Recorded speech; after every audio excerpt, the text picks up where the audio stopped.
Assalamualaikum warahmatullahi wabarakatuh.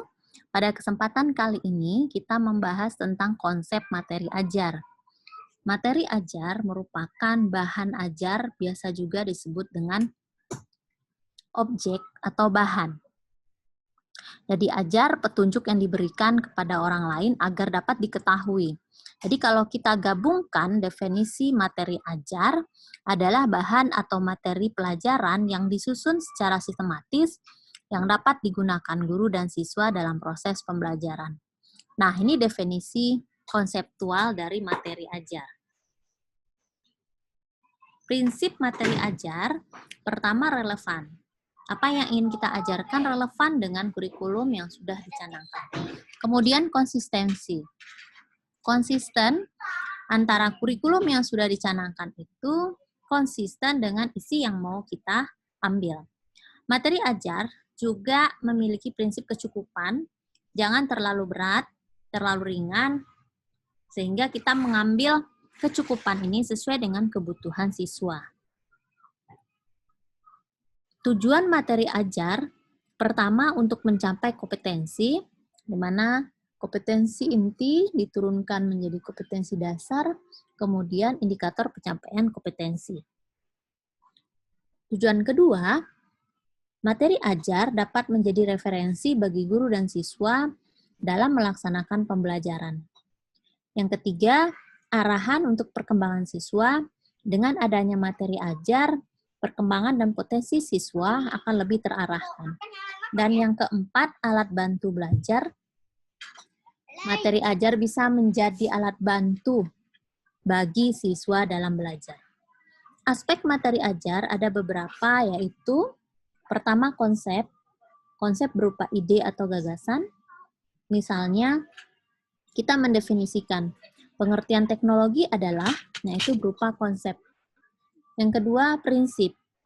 Prinsip merupakan kebenaran dasar. Misalnya, prinsip-prinsip penggunaan teknologi informasi dan komunikasi.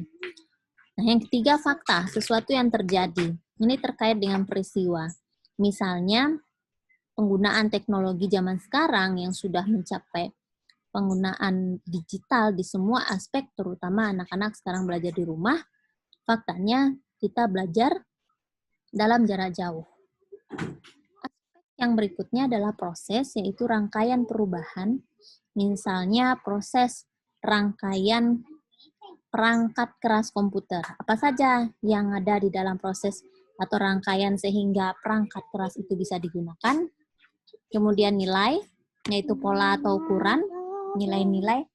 Ketika kita membuat satu pola, misalnya nilai dalam memanfaatkan teknologi informasi.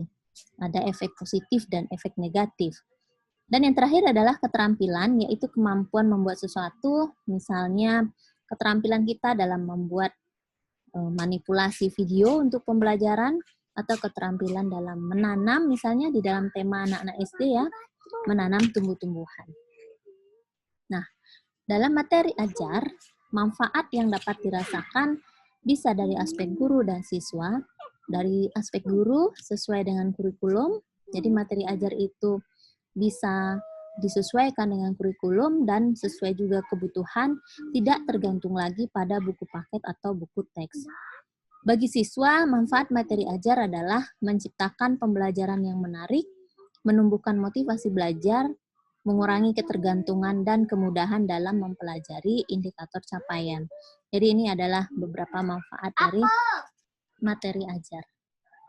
Langkah mengembangkan materi ajar, pertama kita melakukan need assessment dulu, memperoleh data-data kenapa kita membuat materi ajar, apa saja yang dibutuhkan. Yang kedua, kita melakukan riset uji coba, dan bisa juga menanyakan kepada guru-guru lain yang mengajar tema sama, apa yang harus kita ajarkan kepada anak.